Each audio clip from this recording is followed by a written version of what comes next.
Hello, welcome to Skull RPG Podcast. My name's Dwight Skull. My name's Jacob Skull. And today we're going to teach you how to tell your story. So Jacob, we've been talking a lot about player conflict and just different styles of players. Obviously, we never covered the good kind of player because there's really no, it's like a 30-second thing. There are players that just really show up to the game, they play, they're contributing players.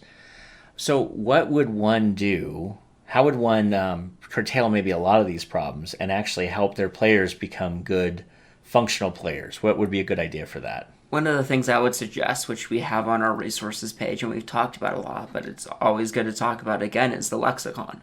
All right, so what is a lexicon? So the lexicon is basically you have an idea for a world and you pitch it to your players, and then you have the ability with the lexicon to give them the opportunity to have feedback and input in your world. Right, so if we were to do this really quick, so we could say, going back to our campaign building blocks and what you need to have it, we could say, okay, as a DM, I'm wanting to do kind of a Jack the Ripper alternate history in a cyberpunk futuristic world. Yes. Oh, so that would be my pitch as a GM. Yes. So then what would the players be? What would they?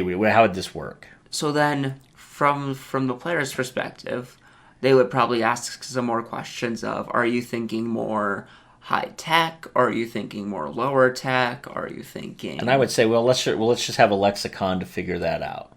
All right. So then what that would look like is the official lexicon rules for that is you have to do A through Z, but that doesn't... We normally never did that. We just kept going around the table until everybody was content in terms of what they inputted. But what that could mean for some players is if they wanted to have cybernetics, they could write a thing in terms of the lexicon of, I would like to have cybernetics in these ways. Right. So we would say, so we'd come to you and I'd say, so Jacob, what would you like to see or not see? And you would say, I would like to have some cybernetics. Cool. So cybernetics are an option. Okay. And then I'd go to somebody else and say, so what do you want to see? And they go, well, I would rather do Cyberpunk versus Shadowrun. And by that I mean, I don't want to have any other races besides humans. Oh, okay. Great. So then somebody else comes and says, well, I still want magic, though. Oh, okay, so you still want magic, which is not really a thing in Cyberpunk, right? But it is a thing in Shadowrun. Mm-hmm. So now we have, so now I have a hybrid, I have a Shadowrun world where we've stripped out all the races but humanoids. Yes. Which is not a problem. It's just a different way of playing the game. Okay. And we would keep going around, right? Someone would be like, I don't want to do dragons. Even though, because dragons could still be a thing. I don't want to do dragons. Okay, fine. No dragons in our futuristic world. Someone's like, well, you said Jack the Ripper. I don't want it to be overtly gory. And then I would say, so are you talking about you don't want me to describe gory scenes, or you don't want to have a lot of gory imagery? Like, what do you mean by that? Mm-hmm. And maybe they're like, well, I'm okay with you just saying that, people were mutilated and killed, but I don't want you to describe how they were mutilated and killed unless it's absolutely pertinent to the story, and even then I want you to keep it to a bare minimum. I don't want you to give me a paragraph and a half on how right. the body was laying and the entrails were strewn this way and I don't want to see crime photos from Jack the Ripper, is what I'm trying to say. Oh, okay, that's fine. Cool, we won't do that then. And we would keep going around until when? How long would we do this? Everybody gets one thing? You could have it that way if your players were fine with that. How we've done it with ours is we keep going around until we're content and we can't think of anything else. And does everybody have to weigh in equally, or can one person have more than one idea? So ideally, you'd start with, okay, you have something, he has something, she has something. But what if the one person's like, I only had 3 things I cared about? I mean, are we done? Does everybody only get 3, or? Depends on how you want to rule that, but I would say in terms of helping your players out with defining the world, you keep going until everybody's content with what that is. If that means one of your players has 20 things and the other person only has 1, because normally if somebody mentions, I don't want X or I want X done in this way, if your other player had an objection, they probably would have voiced of, I would like to have some of that, and then you could have a discussion of a median in between. Right. So that's the other thing to remember, too, because somebody could say, oh, good, we're going to have Jack the Ripper in the future. I want crime scene photos, which I would think would be a weird ask, but okay, fine. Someone else would be like, whoa, whoa, whoa, whoa. I don't want that at all. And then at that point, we can have a breakout discussion really quick to make sure we all nail down what we're comfortable with. Typically, you don't see that because typically what's asked for isn't that big of a deal. But what you do see is a lot of people jumping on a bandwagon to further an idea where someone's like, I want magic. Someone's like, sure, but I want cybernetics. So I want cybernetics to count against your ability to do magic. Yeah, no, I'm okay with that. Mm-hmm. Okay, well, what kind of magic do you want? Well, okay, well, I don't want D&D magic because that doesn't make much sense. Mm-hmm. Right? So what system of magic are we pulling from? And if we're doing like a GURPS, then we might have to have a ruling like, okay, magic's got to come from this book and it can't be in these areas. Have your players help house rule your rules to make sense for the world that you guys are building together. Exactly. So now the cool thing is, so once we're done with that, then the GM in our world has a couple of weeks to kind of figure that out in their brain. And then they, it could be 3 to 5 weeks typically. And then they'll come back. The other campaign will start to fall away. And we'll do this, just so you guys are aware on the podcast, we'll do this like at the very beginning of a session when the other GM, or if it's the same GM, is ready to wind down the current campaign. And maybe a month, maybe even 2 months beforehand. It's just if there's a new GM, they might turn to that GM and say, hey, next week, I'd really love to run a lexicon for an idea. I know you're about 6 weeks out. That'll give me opportunity to plan everything out if I can do the lexicon next week. And at which point you just tell everybody, hey, so-and-so wants the GM. We're going to be done with this in about 6 weeks, maybe 7 or 8, depending on how you guys do. What's it going to be on? They give their idea. Everyone can kind of sit and stew with that for a week or so, and then we can come back to the lexicon, and now the GM has the ability to read all that. Now, is the GM set in stone on the things in the lexicon? No. No. So how does that work? One of the things that could be a thing, I'm pulling from one of ours, is, let's say in that Shadowrun X thing, somebody threw a weird thing of, I don't want there to be sea travel. Okay, yeah, no sea travel. Sure. So, from a Jack the Ripper standpoint, it really makes no sense in terms of that, unless you're thinking, well, why make it Jack the Ripper, but he's going abroad? So, if sea's locked down for weird reasons, and if planes are locked down, how did he get across? Right. So now you could make it so that the sea actually is an important thing.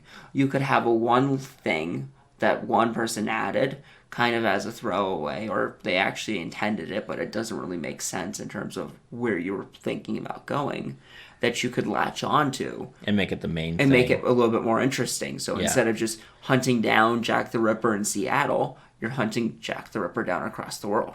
Right. With lockdown infrastructure because of the cataclysm if you're using more Shadowrun. Yeah. And what's fun about that is then how did they do that? Who is this person or whatever that's able to do that? Is it magic? Is it tech? Is it something else? Right. And if it's not safe to go by sea or air, what are they doing? Mm-hmm. And especially if you've locked out teleport and those sorts of spells in there as well, your players may cry foul, but you could say, he's not teleporting or she's not teleporting. I'm telling you right now that I've stuck to the rules for the most part. Mm-hmm. But that's the thing. That's part of what you need to figure out. So there's some really cool advantages there. Now, the overall biggest advantage, well, there's 2 advantages. The 2 biggest advantages of doing this is, 1, player buy-in, right out the gate. Your players have helped you build the world you're going to be playing in. They're more invested because of it. Exactly. They've had their say. They've had their opportunity to say what they want, what they don't want, and so they've been heard. By hearing people, 90% of the time just hearing somebody and them feeling heard, you've alleviated a lot of fear, anxiety, and malice, if there's any of that, towards you. So that's one reason to do a lexicon. Second reason to do a lexicon is really a selfish reason as a GM. They've helped you build the world.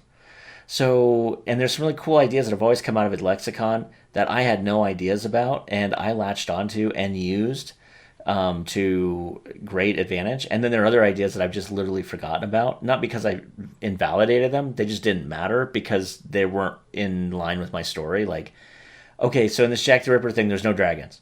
Okay, cool, don't care. That's fine. I didn't plan on dragons, so not having dragons is fine by me. I mean, not a big deal. Or the detail they added is you could latch onto it, but there's really no plot, really. Even if there's not, it's more of there's not enough with the rest of the lexicon that they've created for you to incorporate it. Right. And the concept of a lexicon, just at the very highest level, is kind of like, well, I'm going to date myself. It's like an encyclopedia, Britannica, which we had growing up, which I used to read as a kid because I was weird. But it's like that, where it's just like these entries. It's like reading an encyclopedia. So as you read the letter A in the encyclopedia and everything that deals with the letter A, very few of those things necessarily hook to other things in the same category, right? So it's not a big deal if you don't cover something. It's really more of a big deal if you violate it and it was somebody's like real adamant wish that you don't violate it. And so, if someone was like slamming their hand on the table, like, there will be no dragons, and it's like, okay, this guy's so done with dragons. We will not have dragons. Fine. That's fine. So, I would normally just leave. If there was someone really adamant, I would just stay away from it entirely, unless it was like adamant I have to do it. And even then, I would definitely do it, but I wouldn't do it necessarily the way they wanted me to do it. The other thing that the lexicon allows too, which is a little bit different than them helping you shape the world, is that also gives them the ability to voice their opinion of, I would like this to be more mystery than combat, or I would like this to have a lot more combat than usual, or I would like this to be some weird hybrid between. It allows them to give them buy-in on how you've been GMing in the last things, not as a slam against you, but as a, hey, personally, I would like you to do more or less of X. Right. And to be fair, you might want to have some standardized questions ready to go. And specifically that would be what you're already thinking for your world. You may want to just say, so, magic, no magic. Because maybe you were thinking about this person being magical. And if they say no magic, it might cause you to rethink. Or it might cause you to go, okay, remember in a lexicon, this is you're a historian, they're a historian. Everyone around the room is a historian. But historians are not 100% accurate. He could say there's magic, and you could say there isn't magic. And what we do know is there a medium between? What we do know is that magic's not common now. Because if one person can say it doesn't exist, then we definitely know it's not common. So you couldn't come to America today and say, there are no such thing as cars, because they're just everywhere. But if you were to say something like, there's no such thing as jetpacks, well, they're not common, but it doesn't mean that there aren't jetpacks. There aren't people that don't have a jetpack. It's just that jetpacks are not the primary mode of transportation, and if you were in a part of the country that never saw it, same thing with drones, right? There are no such thing as drones running around. Well, that's true. I haven't seen drones hover over my house. Most of the drones I've seen have been on television, or somebody else at a different location has brought a drone. Or even drone 5-6 years ago. Right. So it's military tech. Right. That's not really known, so... Right. And what if now your character has drones because they're ultra high tech? So it's not that drones don't exist or drones are only for the military. It's just that your historian only knows that they exist for the military. Yep. Or they're just not well known. So just remember that you don't have to 100% agree with the players. I would, though, out of respect, if they were like adamantly against or for something. But other than that, everything else is kind of taken with a grain of salt. They feel heard. You feel heard. You have a lot more stuff to do and incorporate into your world that you never even thought about. And they now are more interested. So this is a long one, but we'll see you tomorrow. Hey, thanks for listening. And for more resources, please go to skullrpg.com.